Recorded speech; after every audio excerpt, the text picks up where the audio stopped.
Good morning to all of you. Last हमने discuss किया था टाइप्स ऑफ रॉक्स में सबसे फर्स्ट कैटेगरी आई थी इग्निशियस रॉक की, जिसको पेरेंट्स रॉक भी बोला गया। नेक्स्ट हम डिस्कस करते हैं सेडिमेंट्री रॉक्स। अब सेडिमेंट्री रॉक्स की हम बात करते हैं तो सेडिमेंट्री रॉक्स बना है सेडिमेंट से, और सेडिमेंट मीन्स जो इरोजनल फैक्टर्स होते हैं जिसके कारण इरोजन होता है, जैसे एयर हो गया, वाटर हो गया, विंड हो गई, जो है इसके कारण जो है इग्निशियस रॉक के छोटे छोटे पार्ट्स में डिवाइड हो जाता है, ब्रेक हो जाता है, और वो हवा के साथ, पानी के साथ किसी और प्लेस पर चला जाता है। और जब उसका वहाँ पर जमा हो जाता है, जो एक जगह जम जाता है, उसके ऊपर दूसरी लेयर आ जाती है, फिर उसके ऊपर थर्ड लेयर आ जाती है, फिर उसके ऊपर फोर्थ लेयर आ जाती है, और इस तरह से जो प्रेशर के कारण, डेंसिटी के कारण, टेम्परेचर के कारण कन्वर्ट हो जाता है किसके अंदर, रॉक के अंदर, जिसे हम सेडिमेंट्री रॉक कहते हैं। अगर हम पूरी अर्थ के बात करें, वॉल्यूम की बात करते हैं, तो जो है हमारी जो क्रस्ट है, टोटल वॉल्यूम का 5% इससे बनी है, सेडिमेंट्री रॉक से। और ये जो आपका लिथोस्फीयर है, जो स्थलमंडल मैंने बताया था, लिथोस्फीयर क्रस्ट प्लस जो अपर मेंटल है, ये आपका 70% जो पार्ट है वो इसको घेरे हुआ है, 70% पार्ट को ये घेरे हुए हैं। तो ये सेडिमेंट्री रॉक्स हैं।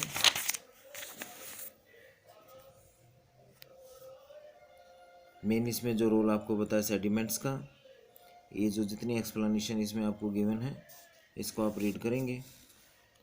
ये देखो एक डायग्राम भी यहाँ पे गिवन है, फर्स्ट लेयर आ गई, सेकंड आ गई, फिर थर्ड आ गई, फिर फोर्थ आ गई। अब ये जो पॉसिबिलिटी है सेडिमेंट्री रॉक की, ये आपको लैंड पार्ट पे भी देखने को मिलेगी और ये ओशन पार्ट के अंदर भी देखने को मिलेगी। ठीक है, जो आपका लक्षद्वीप आइलैंड है वो कोरल रिलीफ से बना है, कोरल से बना है, और उसमें भी एक तरह से सेडिमेंट का ही जब डिपोजिशन हुआ है, और वो कन्वर्ट हुआ है किसके अंदर, एक रॉक के अंदर कन्वर्ट हुआ है। इसके अंदर एक इम्पोर्टेंट पार्ट आएगा, डेफिनेशन आएगी, लिथिफिकेशन।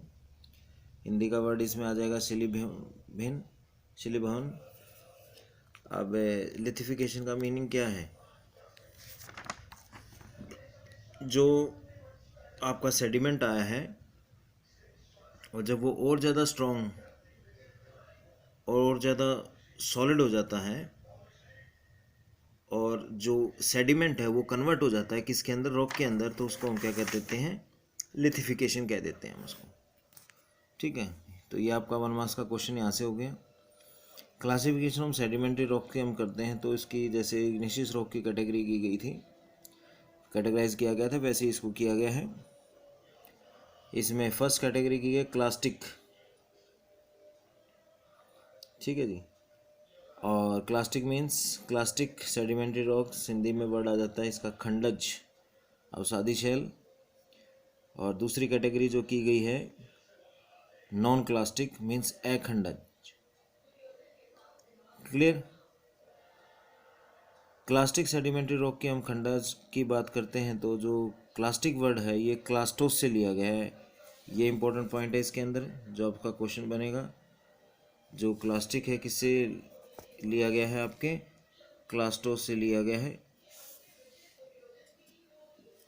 ठीक है, और इसका मीनिंग क्या है कि जो है टुकड़ों में जो टूट जाता है, जो छोटे छोटे पार्ट्स के अंदर उसका जो ब्रोकन हो जाता है, और उसके बाद जब वो एक लेयर टू लेयर जब उसका डिपोजिशन होता है और वो कन्वर्ट हो जाता है एक रॉक के अंदर, उसको हम क्लास्टिक सेडिमेंट्री रॉक कह देते हैं।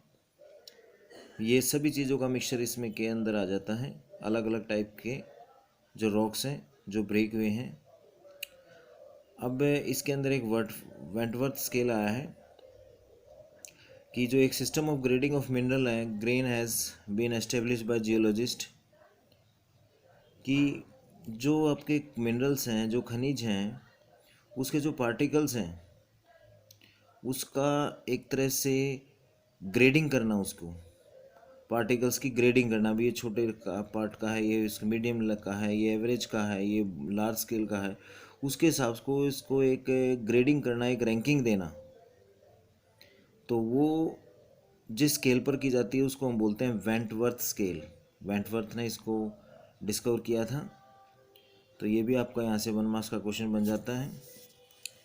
नेक्स्ट आ जाता है नॉन क्लास्टिक सेडिमेंट्री रॉक्स, अखंडज। अब इसका जो फॉर्मेशन है, जो बेस है, वो दो तरह से होता है, दो तरह के सेडिमेंट से।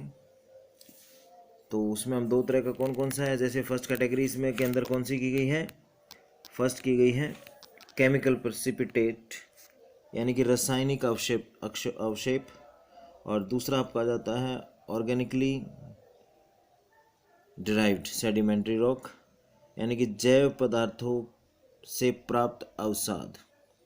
जैव पदार्थों से, जैसे मैंने कोरल रिलीफ का एग्जांपल दिया, वो आपका एग्जांपल है ऑर्गेनिकली डिराइव्ड सेडिमेंट्स का। अब जब हम केमिकल की बात करते हैं तो जो इसके अंदर जो मिनरल्स हैं उसके अंदर जो केमिकल डिपोजिशन है, यानी कि किस तरह का इग्निशियस रॉक था। देखो पेरेंट्स रॉक तो आपका इग्निशियस ही है, और उसके अंदर किस तरह का केमिकल्स, किस तरह के मिनरल उसके अंदर ऐड हैं, कौन से पार्ट का उसका इरोजन हुआ है, ठीक है। दूसरी तरफ से दूसरा जो रॉक है उसमें किस तरह का मिनरल है वो ऐड हुआ वहाँ पर, और दोनों से ऐड होके आपका एक नए तरह का जब रॉक बनी है तो उसका जो केमिकल कंपोजिशन है वो भी एक अलग तरह का बनेगा। इट्स ए केमिकल प्रेसिपिटेट, रासायनिक अवशेप। नेक्स्ट हम बात करते हैं ऑर्गेनिकली डिराइव्ड सेडिमेंट्स की।